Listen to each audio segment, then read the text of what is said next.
Esse é Plutão. Ou pelo menos era assim que ele era apresentado para todo mundo na escola, como o nono planeta do Sistema Solar. Um pequeno ponto distante, frio e solitário, mas ainda assim parte oficial da família planetária. Até que de repente, tudo mudou, e decidiram que Plutão não era mais um planeta de verdade. Em 2006, veio a notícia que muita gente engoliu a contragosto. Plutão foi rebaixado, retirado da lista e praticamente empurrado para fora da conversa. A mensagem parecia clara, era melhor esquecer que ele tinha existido como planeta. Só que essa ideia não colou tão fácil assim. O que talvez ninguém esperasse era que Plutão tivesse muito mais a dizer. Enquanto sua reputação era colocada em xeque, um grupo de cientistas se recusou a aceitar aquele ponto final. Para eles, aquele pequeno mundo distante ainda guardava segredos demais para ser ignorado. Foi justamente no mesmo ano em que Plutão perdeu seu status que a NASA tomou uma decisão ousada: lançar uma sonda espacial chamada New Horizons para investigar, pela primeira vez de perto, o objeto que antes chamávamos de planeta. O que essa missão encontrou não apenas mudou a forma como vemos Plutão, mas também expôs o quanto todos nós, cientistas incluídos, estávamos errados sobre ele. Plutão pode não ser um planeta, mas está longe de ser irrelevante. Para entender como Plutão chegou a esse ponto, é preciso voltar um pouco no tempo e olhar para como a astronomia sempre lidou com classificações. A decisão de rebaixar Plutão não surgiu do nada, nem foi resultado de um complô estranho, por mais tentadora que essa ideia possa parecer. Desde o início da astronomia moderna, as regras sempre mudaram conforme o conhecimento avançava. No século XIX, por exemplo, o Sistema Solar era um verdadeiro caos classificatório. Qualquer objeto maior descoberto além de Marte tinha boas chances de ser chamado de planeta, incluindo luas e grandes asteroides. Com o tempo, isso ficou insustentável.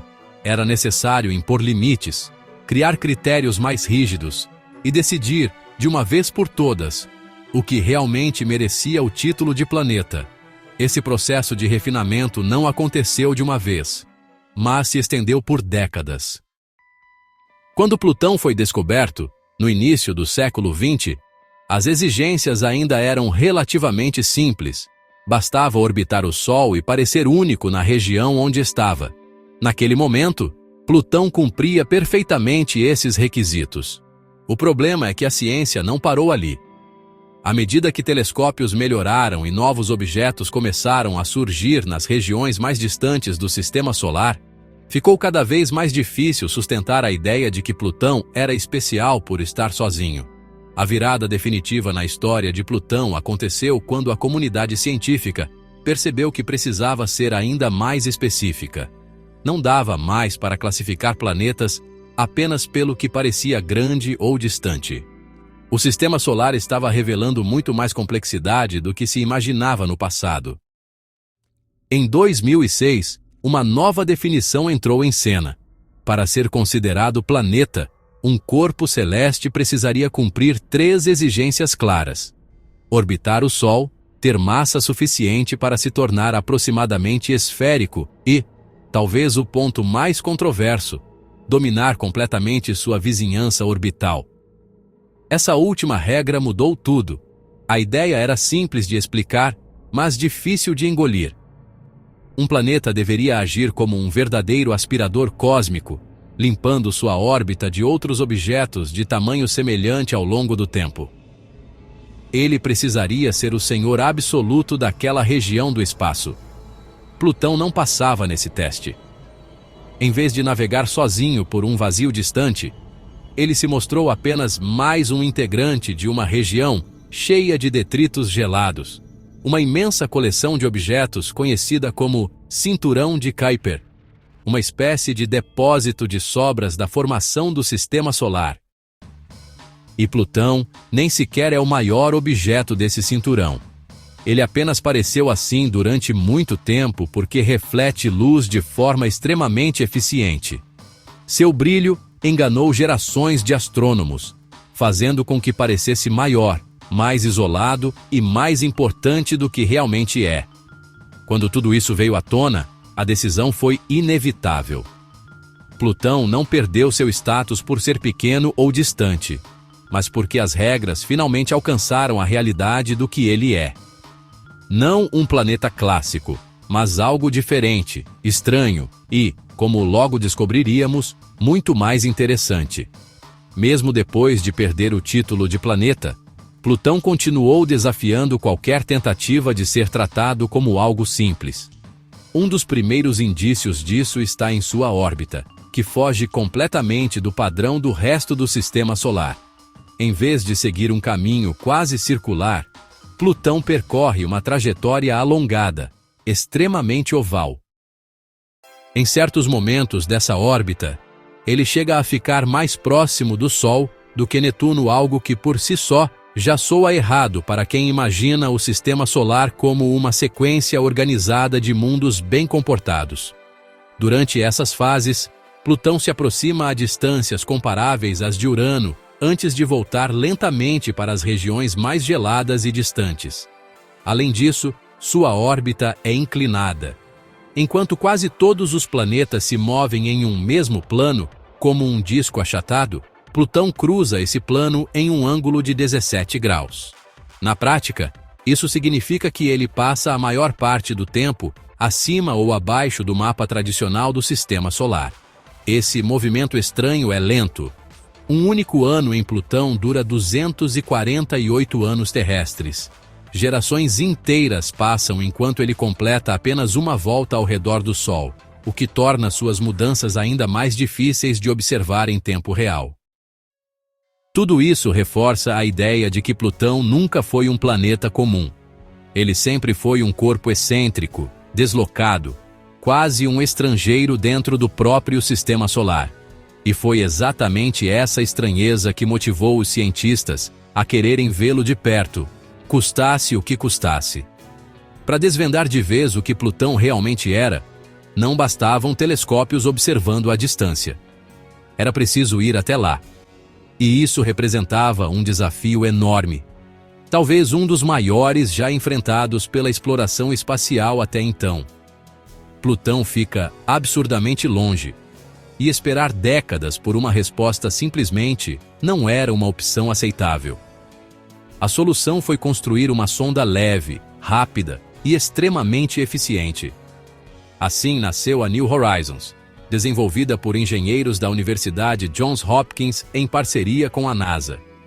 Ela não foi pensada para entrar em órbita, mas para fazer um sobrevoo veloz, captando o máximo de dados possível em um intervalo curtíssimo. Para dar conta da distância, a sonda foi colocada no foguete mais poderoso disponível na época. Um Atlas V reforçado com 5 propulsores laterais, capaz de gerar cerca de 2 milhões de libras de empuxo. A ideia era simples e brutal: lançar a New Horizons o mais rápido possível. E funcionou. Em apenas 9 horas após deixar a Terra, a sonda já havia passado pela Lua. Uma velocidade cerca de 10 vezes maior do que a das missões Apollo. Era como se Plutão tivesse exigido pressa desde o primeiro segundo da jornada. Depois de um ano viajando pelo espaço, a New Horizons chegou a Júpiter. Esse encontro não foi apenas um bônus visual, embora tenha rendido imagens impressionantes do planeta e de suas luas, incluindo um vulcão em erupção em Io. O verdadeiro objetivo era usar a gravidade de Júpiter como um estilingue cósmico. Esse empurrão gravitacional deu à sonda o impulso final necessário para seguir rumo às fronteiras externas do sistema solar. Mesmo assim, a viagem ainda levaria mais 8 anos. Um percurso longo, silencioso e tenso, rumo a um mundo que, até então, existia mais na imaginação do que na realidade observada. Quando a New Horizons finalmente começou a se aproximar de Plutão, algo curioso aconteceu. Nos primeiros registros, ele não passava de um ponto brilhante acompanhado por outro ainda menor. Com o passar dos dias, esses 2 pontos foram crescendo lentamente nas imagens, revelando que não se tratava apenas de um corpo isolado, mas de um sistema duplo. O segundo ponto, era Caronte, a maior lua de Plutão. E a relação entre os dois é tudo, menos comum. Caronte tem cerca de metade do tamanho de Plutão e orbita extremamente perto, a menos de 20.000 quilômetros de distância. Para efeito de comparação, a Lua está quase 20 vezes mais longe da Terra. Essa proximidade cria um tipo raro de travamento gravitacional. Assim como nossa Lua sempre mostra a mesma face para a Terra, Caronte sempre mostra a mesma face para Plutão. Mas aqui vem a parte estranha. Plutão também sempre mostra a mesma face para Caronte. Se você estivesse em um lado de Plutão, jamais veria a Lua. Do outro lado, ela estaria sempre parada no mesmo ponto do céu. Na prática, Plutão e Caronte não orbitam exatamente um ao redor do outro. Eles giram em torno de um ponto vazio no espaço, localizado entre os dois. Esse comportamento levou até a teorias exóticas no passado, como a ideia de um pequeno buraco negro escondido ali. Na realidade, é apenas a gravidade fazendo coisas estranhas quando dois corpos têm tamanhos parecidos. Mas todo esse balé cósmico era só o aquecimento. Quando a New Horizons se aproximou o suficiente para capturar as primeiras imagens detalhadas da superfície, qualquer expectativa antiga caiu por terra. Plutão não era uma bola uniforme de gelo azul. Era um mundo vibrante, colorido e incrivelmente ativo, muito mais complexo do que alguém jamais imaginou. Entre todas as surpresas reveladas pelas imagens, uma das mais marcantes foi aquela enorme forma clara que domina parte da superfície de Plutão. Um desenho que lembra um coração, impossível de ignorar. Essa região é formada por vastas planícies de gelo e logo se tornou o símbolo mais conhecido do planeta anão. Esse coração não é uniforme. Cada lado conta uma história diferente. A área mais lisa e clara, chamada Sputnik Planitia, é surpreendentemente jovem. Ela praticamente não possui crateras de impacto, o que indica que sua superfície está em constante renovação. Qualquer marca deixada por colisões acaba sendo apagada com o tempo. Ao redor dessa planície, surgem linhas e padrões que denunciam movimento. Glaciares escorrem das regiões mais altas em direção às áreas mais baixas, algo que só é possível porque o gelo ali não é feito de água comum. Nas temperaturas extremas de Plutão, que chegam a menos 229 graus, o gelo de água seria rígido demais para se mover. O que flui ali é gelo de nitrogênio, o mesmo elemento que compõe grande parte do ar que respiramos na Terra, mas em Plutão, congelado em estado sólido. O calor interno faz com que esse gelo sublime, passando direto do estado sólido para o gasoso, criando uma atmosfera fina e em camadas sobre a superfície. Essa atmosfera é extremamente fraca, milhões de vezes menos densa que a da Terra, mas pode mudar bastante ao longo da órbita excêntrica de Plutão. Quando ele se aproxima mais do Sol, a sublimação aumenta, e a pressão atmosférica pode crescer de forma significativa, talvez até permitindo a existência temporária de nitrogênio líquido. Tudo isso aponta para uma conclusão surpreendente. Plutão não é um mundo morto e congelado. Ele é geologicamente ativo, com calor interno suficiente para mover gelo, criar atmosferas e manter processos que, em teoria, não deveriam existir em um corpo tão pequeno e distante. Além do coração claro, Plutão guarda regiões muito mais escuras e enigmáticas. Uma delas é aquela enorme faixa avermelhada que se estende ao longo da superfície, conhecida popularmente como Cthulhu Macula. Essa coloração profunda não é tinta nem rocha exposta, mas o resultado de compostos orgânicos chamados tolinas, formados quando a radiação solar atinge metano e dióxido de carbono presentes na atmosfera.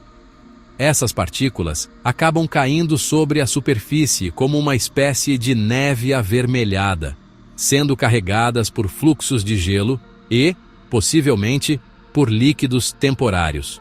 O mesmo material aparece também em Caronte, sugerindo uma troca constante entre os dois mundos, reforçando a ideia de que eles compartilham uma história violenta e profundamente conectada.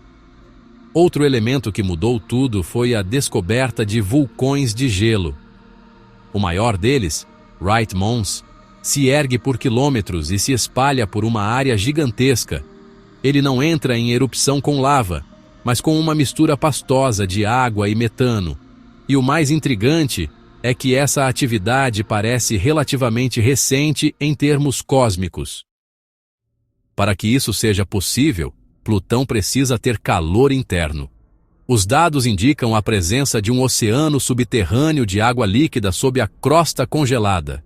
De onde vem esse calor ainda é um mistério, mas uma das melhores explicações envolve a colisão antiga entre Plutão e Caronte, um impacto que teria fornecido energia suficiente para manter o interior ativo por bilhões de anos. Infelizmente, tudo indica que as imagens da New Horizons serão as últimas que veremos de Plutão tão cedo. Não há planos concretos para uma nova missão até lá. A sonda seguiu viagem para o cinturão de Kuiper, explorando outros mundos desconhecidos, enquanto Plutão permanece distante, silencioso e cheio de segredos. No fim das contas, Plutão nos ensinou uma lição importante. Ele pode não ser um planeta, mas é um dos lugares mais estranhos, vivos e fascinantes do Sistema Solar. Um lembrete de que, no espaço, tamanho nunca foi sinônimo de importância. Se curtiu o vídeo, inscreva-se no canal, deixe o like e se quiser apoiar nosso trabalho, clique no Valeu Demais aqui embaixo ou vire membro do canal por menos de R$10. Isso apoia o canal e ajuda muito.